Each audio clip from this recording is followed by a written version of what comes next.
Hello everyone. Once again, I welcome you all in my channel Damayanti Commerce Tutorials, right?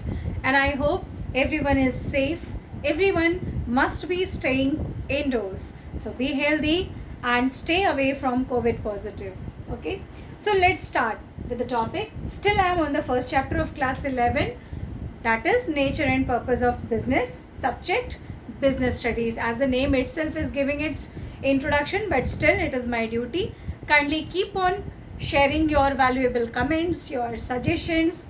I always welcome you all. And in my previous video I have shared with you all the characteristics of the business. Now the time has come to discuss about the objectives of business. But let us start the term. What is objective? होता क्या है objective?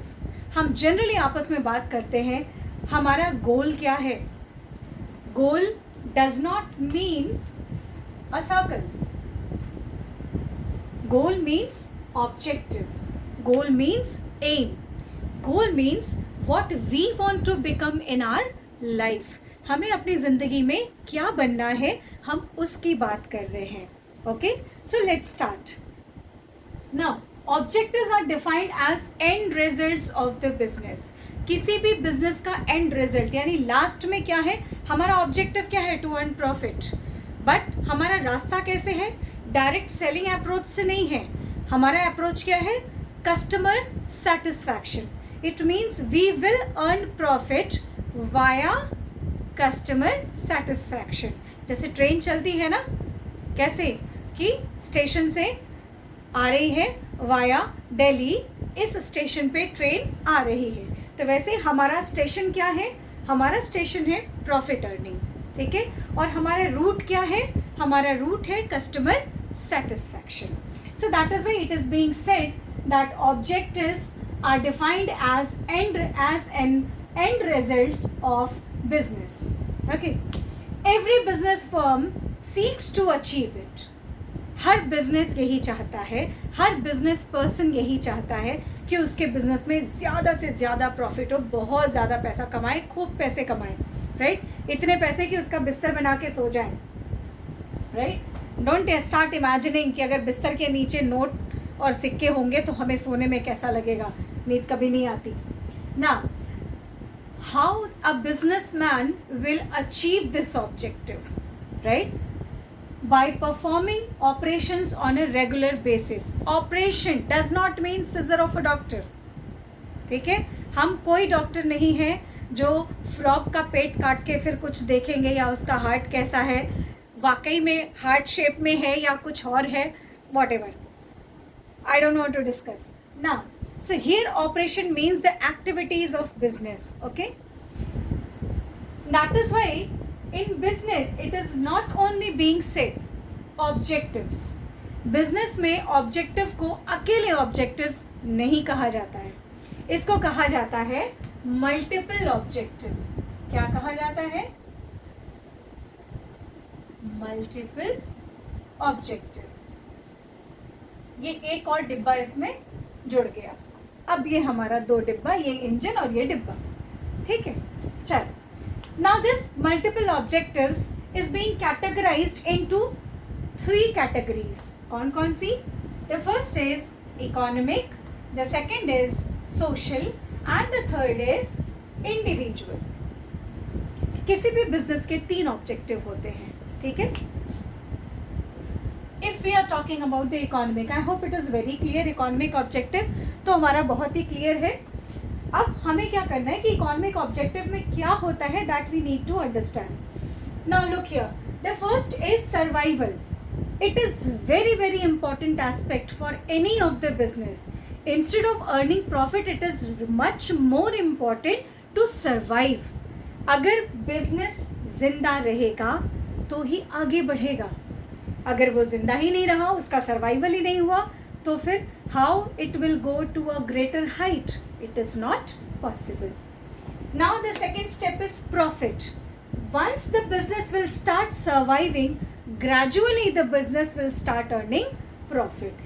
And if business has started earning a good percentage of profit, then obviously there will be a growth of the business. That growth does not mean कि business की लंबाई चौड़ाई बढ़ जाएगी, बढ़ेगी, business की लंबाई चौड़ाई भी बढ़ेगी, लेकिन लेंथ एंड ब्रेथ के मामले में नहीं, सेल्स के मामले में बढ़ेगी, प्रॉफिट अर्निंग कैपेसिटी के मामले में बढ़ेगी.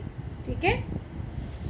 Now when we are talking about the social objective, I hope the term social objective, the term social is related with whom? Society. So what are the demands of society? How a business can fulfill the social objectives for any of the firm? So first is by providing good quality of products. आप जो भी product दीजिए वो good quality का होना चाहिए, उस पर कुछ भी प्रॉब्लमेटिक सिचुएशन नहीं होना चाहिए, रीजनेबल प्राइस होना चाहिए. Okay. And no use of unfair trade practices. What are unfair trade practices? Unfair का मतलब ये जो फेयर ना हो. ठीक है. मतलब ये नहीं कि रफ और फेयर नोटबुक की बात कर रही हूँ. अनफेयर मतलब जो गलत है, फेयर मतलब जो सही है. तो अनफेयर ट्रेड प्रैक्टिसेस का मतलब ये होता है कि suppose we are selling food grains. अगर हम चावल या दाल बेच रहे हैं या हम इस तरह के कोई भी फूड ग्रेन सीरियल्स बेच रहे हैं, उसमें कंकड़ पत्थर ना मिलाएं ताकि उसका वेट बढ़ जाए. ठीक है. ऐसा काम नहीं करना चाहिए. मिल्क प्रोडक्शन है हमारा, अगर डेयरी फार्म का बिजनेस है तो मिल्क में पानी मिलाएं तो चलेगा, लेकिन बाकी कोई और मटेरियल को उसमें डिसॉल्व ना करें. Employment generation, of course, when the business is going to be expand and it is going to be developed, then obviously there will be employment generation. Pollution control, yes, this is the major responsibility, major moral responsibility of each and every kind of business to control the pollution which is created by their machines. Now here we have come towards individual objectives. See, individual objectives are being expressed as an individual. As I am also working as a teacher, right?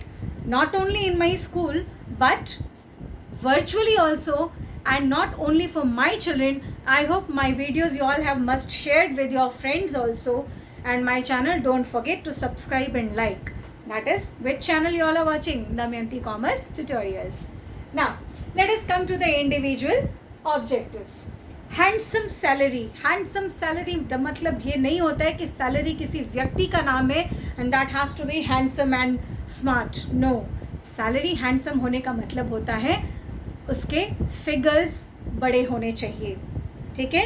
10,000, 20,000, 50,000, 1 lakh, 1 crore, whatever, it totally depends on your talent, your skills and your knowledge. Okay. Good working condition. अच्छा working condition होना चाहिए, neat and clean surface होना चाहिए, exhaust होना चाहिए. जिस भी the kind of work they are performing, accordingly the working condition is required. Right. Personal growth. Now how this term has come? Personal growth का business से क्या लेना देना है? See, business people always keeps on training their employees by sending them for training purpose at different places during their job time only. Okay. तो इससे किसी भी इंडिविजुअल का ग्रोथ होता है. Peer recognition. अभी मैं काम कर रही हूँ तो मेरे अपने एम्प्लॉयज़ फ्रेंड्स के बीच में मेरा भी रिकग्निशन होना चाहिए. लोग मुझे भी पहचाने कि भाई कौन है दमयंती मैम, किसका इतना बढ़िया चैनल चल रहा है ना बढ़िया. I expect it is really going well and only you people can make it very well. You all are my brand ambassadors, so become a real brand ambassadors for your commerce teacher, that is Damayanti ma'am. Special benefits. Now what are those? But before special benefits, I would like to tell you peer recognition. Peer का मतलब होता है friends. ठीक है, या वो लोग जिनके साथ हमारा रोज का उठना बैठना है. Special benefits. What special benefits an employee can get? Yes, if an employee is performing very well, then he can be offered by the firm a kind of bonus. उसको कुछ वेरिएबल बेनिफिट्स मिल सकते हैं. Variable benefits क्या होते हैं? Company में जो भी अर्निंग होती है, जो प्रॉफिट होता है, तो जिन अपने एम्प्लॉयज़ के साथ अच्छे टर्म्स बनाने के लिए कंपनी प्रॉफिट का कुछ हिस्सा अपने एम्प्लॉयज़ में भी शेयर करती है. ठीक है. So in this way, now here the time, yes, of course, time is now up.